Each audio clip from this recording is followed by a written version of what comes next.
திரு அருணன், கட்சிகளை உடைச்சிச்சுன்னு பாஜக மேல குற்றச்சாட்டை வச்சாலும் அதே போல சிவசேனாக்கு மேண்டிடேட் கொடுத்தாங்க. அவர் இந்தியா கூட்டணிக்கு வந்தாரு. அதனுடைய கோபம் இன்னும் வெளிப்படுதுன்னு பார்வை எடுக்கிறாங்க. அதனாலதான் இந்த முறை அந்த ஷிண்டேவா இருக்கட்டும், அஜித் பவாரா இருக்கட்டும் ஜெயிச்சிருக்காங்கன்ற பார்வை எடுக்கிறாங்க. திரு அருணன், இல்லை, இதற்கு வருவதற்கு முன்பு நான் ஜார்க்கண்ட் மக்களுக்கு நான் வாழ்த்து சொல்ல விரும்புகிறேன். ஒரு மகா வெற்றியை இந்தியா கூட்டணிக்கு அந்த மக்கள் தந்திருக்கிறார்கள். அதற்கு என்னுடைய மனப்பூர்வமான வாழ்த்துக்கள். ஏன்னா அந்த வெற்றியை அது மாநில சிறுசாக இருக்கலாம், நீங்கள் சொன்னது போல், நான் மறுக்கலை. ஆனால் எவ்வளவு சதி வேலைகள் செய்யப்பட்டன மறந்துடலாமா? அந்த மாநில முதலமைச்சரையே கொண்டு போய் சிறையில் அடைச்சாங்க. அந்த அரசை கவிழ்ப்பதற்கு பாஜக என்னென்ன தந்திரங்களை செய்தன என்பது எல்லாருக்கும் தெரியும்.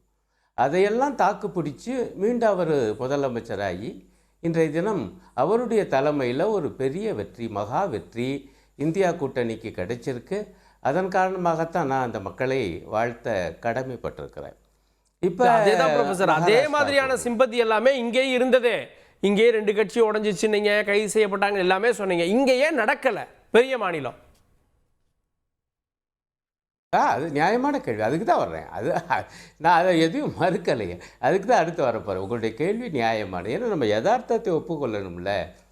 அங்கே ஒரு இந்தியா கூட்டணிக்கு மகா வெற்றி என்றால் இங்கே இந்தியா கூட்டணிக்கு மகா தோல்வி தான். நீங்கள் கூட அப்படி தலைப்பு கொடுத்துருக்கீங்க. நம்ம அதெல்லாம் மறுக்க முடியாது, யதார்த்தம். என்னை பொறுத்தவரையில் இதற்கு சில காரணங்கள் இருக்குது. முதல் காரணம் காங்கிரஸ் நண்பர் கூறிய அது ஒரு முக்கியமான காரணம். அது மகாராஷ்டிராவில் பெண்களுக்கு ஒரு உதவித்தொகை மாதந்தோறும் ரூபாய் 1500 வழங்கப்பட்டது. ஷிண்டே முதலமைச்சர் அவருடைய தலைமையிலான மகாராஷ்டிரா அரசு இது வேலை பார்த்துருக்கு. இப்போ தமிழ்நாட்டில் கூட 1000 ரூபா தான், அங்கே 1500 ரூபா.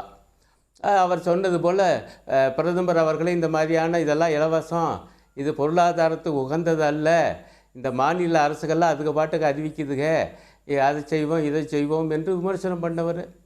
ஆனால் அவருடைய கட்சியும் இருக்கக்கூடிய கூட்டணி ஆட்சி தான் இந்த திட்டத்தை அறிவித்தது. இது ஒரு முக்கியமான காரணம். இந்த முக்கியமான காரணம் என்பது இப்போ எப்படி வருதுன்னா, இந்த வெற்றிக்கு பிறகு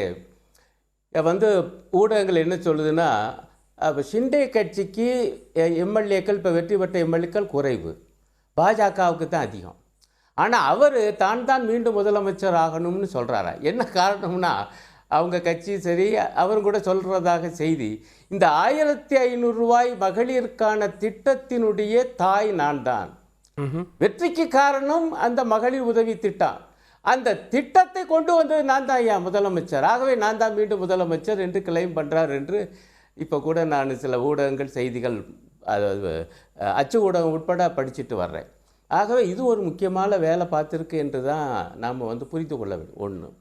ரெண்டாவது, என்னை பொறுத்த வரையில் அங்கே பிரதமர் உள்ளிட்டவங்க செஞ்ச முஸ்லீம் மக்களுக்கு எதிரான பிரச்சாரம், அது அவ்வளோ ஊடகங்கள்லையும் வந்திருக்கு.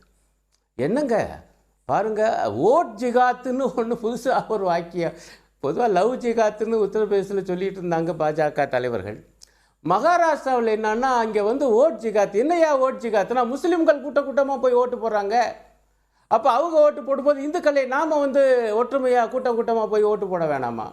அப்போ முஸ்லீம் பெண்கள் முக்காடோடு அந்த பருக்கா அணிஞ்சு வாக்குச்சாவடி முன்னாடி நிற்பாங்கல்ல, அந்த படம்லாம் போட்டு பார்த்திங்கன்னா சமூக ஊடகங்களில் அது பூரா ஆகவே இப்படி எனக்கு என்ன புரியலைன்னா, முஸ்லீம்களும் வாக்காளர்கள் தானே, அவங்களும் இந்த நாட்டு குடியுரிமை பெற்ற மக்கள், ஓட்டு போடுறது ஒரு பாவம் ஐயா.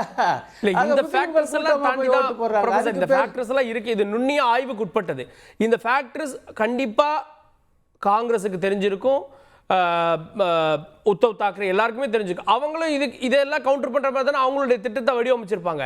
இந்த மார்ஜின் பாருங்க எங்க இருக்குன்னு, 15% ஓட் டிஃபரன்ஸ் இருக்கு. ஐயோ, நான் அதெல்லாம் மறுக்கலைங்க. பட் ஆனால் இது பாருங்கள், இதுக்கு இன்னொரு ஆதாரம். இப்போ ஒரு ஆங்கில ஏடு இந்தியன் எக்ஸ்பிரஸ் 8ல் ஒரு செய்தி வந்திருக்கு நேற்று. இது நீங்கள் புரிந்து கொள்ளணும். இந்த ஓட் ஜிகாத், முஸ்லீம்களில் கூட்டமாக ஓட்டு போடுறாங்க, ஆகவே அப்படின்னு இப்படி முஸ்லீம்களுக்கு எதிராக இந்துக்கள் அப்படின்னு கொண்டு வர்றது எவ்வளவு பாதிப்பை ஏற்படுத்துக்கிறது. மகாராஷ்டிராவில் 22 சட்டமன்ற தொகுதிகளில் 25% மேலாக முஸ்லீம் வாக்காளர்கள் இருக்காங்க. அந்த ஏடு சொல்லுது. அதில் 19 தொகுதிகளில் வாக்காளர்கள் அதிகமாக வாக்களிக்க வரல. ஆவரேஜ் மாநில சராசரி இருக்குல்ல 66% என்னமோ 25 ஆண்டு காலத்தில் இல்லாத அளவுக்கு அதிகமான முறையில் வாக்காளர்கள் வாக்களிச்சிருக்காங்க. ஆனால் அந்த சராசரி இந்த 19 தொகுதிகளில் இல்லை, 22ல். அப்படி என்றால் முஸ்லிம் மக்கள் வாக்களிக்கவில்லை என்று அது சொல்லுது. இதுக்கு காரணம் இந்த பிரச்சாரங்கிறேன். நீங்க இதெல்லாம் சேர்த்து பார்க்கணும். ஆனா நிச்சயமாக இதை பற்றியெல்லாம் இன்னும் தீவிரமாக ஆய்வு செய்யணும் இந்தியா கூட்டணி என்பதை நான் ஏற்றுக்கொள்கிறேன். நம்ம தோல்வியை ஒப்புக்கொண்டு தான் பேசணும் என்பதை நான் அங்கீகரிக்கிறேன். பட் ஆனால் இந்த 2 முக்கியமான காரணிகள் வேலை பார்த்திருக்கிற மாதிரி எனக்கு படுது. ஓகே ரமேஷ் சார், இது ஒரு வெறுப்பு அரசியலின் வெற்றி அப்படின்னு பார்க்குறாரு. இந்து முஸ்லீம்னு பிரித்து ஓட்டை வாங்கி இந்த வெற்றியை சாத்தியமாக்கியிருக்குன்னு சொல்லுவார். இல்லை, எனக்கு ரொம்ப வியப்பாக இருக்குது ப்ரொஃபஸர் சொல்கிற விஷயம். காரணம் என்னன்னு பார்த்தீங்கன்னாக்கா, வெறுப்பு அரசியலுங்கிறத முதல்ல ஆரம்பித்து அதை விதைத்தது யார் அப்படின்னு நமக்கே தெரியும். காங்கிரஸ் கூட்டணியில் இருக்கக்கூடிய கட்சிகள் தான் ஆரம்பம் தொட்டே சொன்னாங்க சிறுபான்மையினருக்கு பாதுகாப்பு இல்லைன்னு சொல்லும்போது, நீங்கள் சிறுபான்மை வாக்குகளை, நான் சொல்கிறேன் 2014லேருந்தே அதுக்கு முன்னாடியிலேருந்தே சிறுபான்மை வாக்குகளை நீங்கள் கன்சாலிடேட் பண்ணிங்கன்னா பெரும்பான்மை வாக்குகளை பிஜேபி கன்சாலிடேட் பண்ணுவாங்க அப்படிங்கிறது இருக்குது. இப்போது இவங்க வைத்த பரப்புரை 2024 பாராளுமன்ற தேர்தல்னு எடுத்தப்போ அங்கே INDA கூட்டணி வெற்றி பெற்றாங்க. அப்படிங்கும்போது அதே ஃபார்முலா இங்கே ஒர்க் ஆகிடும்னு அவங்க தப்பாக கணக்கு போட்டது தான் பிரச்சனை.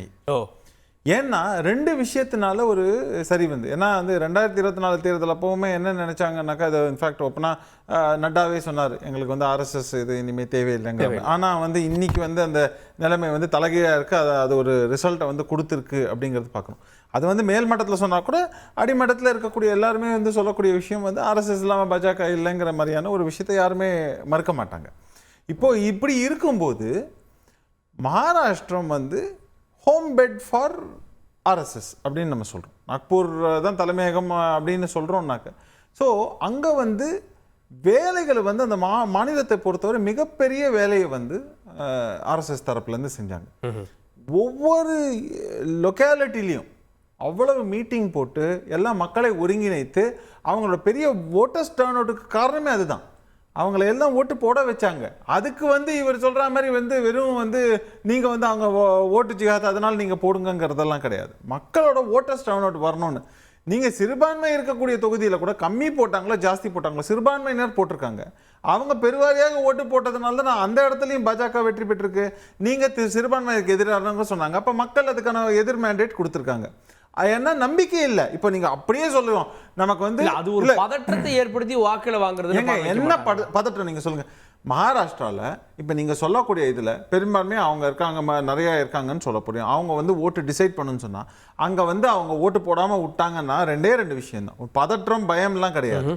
அவங்களுக்கு INDA கூட்டணி மேலே நம்பிக்கை இல்லை. அவங்களுக்கு இல்லாததுனால தான் ஓட்டு போடல. அதே மாதிரி நீங்க தலித்துக்கு எதிரானவர்கள்னு சொல்றீங்க. அந்த தொகுதிகள்ல பாஜக நல்லா வாங்கிருக்காங்க சார். அப்பயே நம்பிக்கை இருந்துச்சா? நாடாளுமன்ற தேர்தல்ல ஓட்டு போட்டாங்களே INDA போட்டாங்க. அதான் சொல்றேனே, ஒரு தடவை போட்டு அது கை சுட்டு கொண்டார்கள். அவங்க வரப்போறதுலன்னு தெரியுது. இவங்க வெறும் வாய் வார்த்தையில மட்டும்தான் வாயால வட சொல்றதுன்னு சொல்லுவோம். அந்த மாதிரி தான் இருக்கு. ஆனா உண்மையிலேயே நமக்கு எந்த பயனும் இருக்க போறது இல்ல. அட்லீஸ்ட் இந்த அரசு சொன்ன ஸ்கீம்ல இப்போ பெரும்பான்மை பெண்களுக்கான ஸ்கீம்னு சொன்னா அதுல நீங்க தலித்துன்னு பார்க்க போறது கிடையாது, முஸ்லீம்னு பார்க்க போறது இல்ல, கிறிஸ்டியன் பார்க்க போறது இல்ல, இந்த ஜாதி அந்த ஜாதி யாரும் பார்க்க போறது கிடையாது. எல்லாருக்குமா கொடுத்துருக்காங்கும் போது அப்போ இந்த அரசு மக்களுக்காக இதை கொடுக்கிறது, நமக்கு அதனால பலன் இருக்குன்னு சொல்லிட்டு இவங்க ஓட்டு போடுறதுக்கான வாய்ப்பு இருக்குல்ல. இப்ப நான் என்ன கேட்கிறேன், தமிழ்நாட்டில் இதே மாதிரியான ஒரு ஸ்கீமை கொண்டு வந்தப்போ இதே கூட்டணியை சேர்ந்தவர்கள் ஆஹா ஓஹோ பாத்தீங்களான்னு சொன்னவங்க இப்போ நீங்க மகாராஷ்டிரால கொடுத்துட்டாங்கன்னு அதை ஏன் நீங்க உங்களால ஜீர்ணிக்க முடியலங்கிற ஒரு கேள்வி. பிரதமர் இலவசங்களுக்கு எதிராக பேசுறாரு. இலவசங்களுக்கு எதிரானவர் தான். அதான் சொல்றேனே, இப்போ பிரதமர் ஆண்டது பிரைமரிலி பாத்தீங்கன்னாக்க சிவசேனா. அதுக்கு கூட்டணியிலேருந்து பாஜக சப்போர்ட் பண்ணிருக்காங்க. ஆனாலும் அவங்க அனௌன்ஸ் பண்ணியிருக்காங்க அதை நோன்னு சொல்லலை. அந்த ஸ்கீம் அது ஒன் ஆஃப் த ஃபேக்டர் தான். அது வந்து உங்களுக்கு பெண்களுக்கான வாக்குகள் தான் உங்களுக்கு வந்து அது கொண்டு வந்து சேர்க்க முடியுங்கிறது இருக்கு. ஆனால் மற்ற வாக்குகள், மற்ற ஃபேக்டர்ஸ் இருக்கு இல்லையா? இப்போ நம்ம ஒவ்வொரு விஷயங்களையும் சொன்னாக்க, நலத்திட்டங்களை ஆரம்பிச்சு மற்ற விஷயங்கள் எல்லாத்தையுமே சொன்னோம்னா அது அத்தனையும் ஒரு தாக்கத்தை ஏற்படுத்தி ஆர்எஸ்எஸ் அந்த எலெக்ஷனுக்கு அப்புறம், நாடாளுமன்ற தேர்தலுக்கு அப்புறம் ஆர்எஸ்எஸோ அமைப்புகளோ விழித்து கொண்டு செயல்பட்டது அப்படின்னு சொல்ல வரீங்க? ஆர்எஸ்எஸ் விழித்து கொண்டு செயல்பட்டதுங்கிறதுல பாஜக விழித்து கொண்டு ஆர்எஸ்எஸ் உடன் இணைந்து பணியாற்றியதுன்னு சொல்லணும். ஏன்னா ஆர்எஸ்எஸ் உடைய சப்போர்ட் வந்து பாஜகவிற்கு நிச்சயமாக தேவைப்பட்டது. ஏன்னா மகாராஷ்டிராங்கிறது ஒரு முக்கியமான ஒரு மாநிலம்ங்கும் போது அதனால வந்து அந்த இணக்கம் ஏற்பட்டது. இப்ப பிரதமர் இத்தனைக்கு ஒரு 2 மீட்டிங் தான் கேம்பெயின் பண்ணிருக்காரு. ஆனா ரிசல்ட் எப்படி வந்திருக்கு அப்படின்னா என்ன அர்த்தங்கிற ஒரு கேள்வி இருக்கு. செய்திகளை உடனுக்குடன் தெரிந்து கொள்ள உடனே சப்ஸ்கிரைப் பண்ணுங்க.